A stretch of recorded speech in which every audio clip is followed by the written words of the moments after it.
We're getting ready for drywall here, and there's a lot to do because once we cover up these walls, we're not going to see anything inside them. So Jonah and Asher are here this week trying to get ready, and Asher will tell you a little bit about what they're doing. Awesome. Hi, everybody. So today we're actually going around taking photos of all of our blocking in the walls and everything else.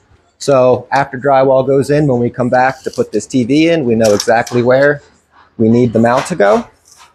So we've actually gone around, as you can see, in all these places to get all of our towel hooks in, to get all of our grab bars in, everything that we need. And it just makes our life a lot easier down the road to know exactly where everything is. And how will we know? So like we know on plan where the hook's supposed to go, but how do you know the blocking's there and where it is? So me and Jonah are currently going through clearing out the bathroom, and then we'll be taking pictures almost like this, where we'll pick an inside corner of the wall. We'll get a nice picture. Right here, we'll get our exact numbers of where everything is, so we can go back through later, just take that ½ inch off for sheetrock, and we'll know exactly where our blocking is. Awesome. Here you get a view through what'll be the closet wall towards our staircase, which we talked about in a previous video. Got angled blocking here in the wall for the railing that's going to go in. And we'll tell you more about this plaster stairwall in our next video, because as drywall begins, we're also going to be doing plaster.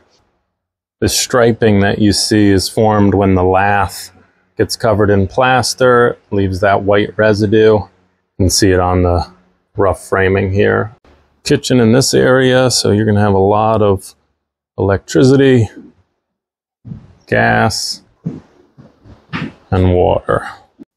Got our windows in, Pella windows and doors recently. This is going to be a great view to the deck and the city beyond.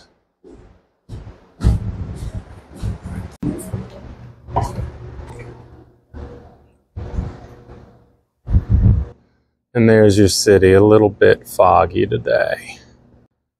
And you can see as we installed these windows, we also put a Siga exterior membrane. This is going to keep air out to reduce drafts, but also manage water, because no matter what, water's always going to get behind your siding. Got to do rough-ins out here too. We've got some low voltage wire, probably for speakers in this case.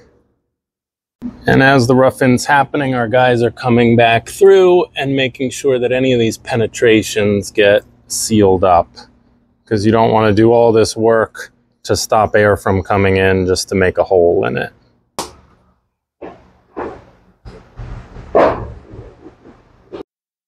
Here we have your standard outlets and switch rough-in. Over here, you see a box like this, that tells you that's low voltage wiring. You see there's no back on the box, the way you have with a 120 volt setup. And this is wiring that could be for the TV, speakers. Given the location, that's going to be a TV. Out here, the ceiling's a combination of metal framing and wood, but the detail in this vestibule is similar to what we're going to have in this office. We have a soffit running around that creates a raised center for the ceiling, and there will be LED lighting around the perimeter of that soffit. If you look at this one, you see that it's built out further than the others, and that's because there'll be a bookcase here. Out in the vestibule, you see that it drops down lower. But in this room, we've got a window, so we're actually going to do an angled jamb to be able to make this detail work. In the rec room, we're going to have a golf simulator, so we have even more low voltage wiring up here in the ceiling for a projector, which will be pointed at this wall where we'll have a screen. And we'll have a kitchenette over here in this recessed area. Again, soffits in metal framing to hide that ductwork and make everything look intentional. That water heater's just there temporarily. This little nook is going to house a sauna in the future. Our low voltage all comes back. over this door, and we'll have a control center in this room.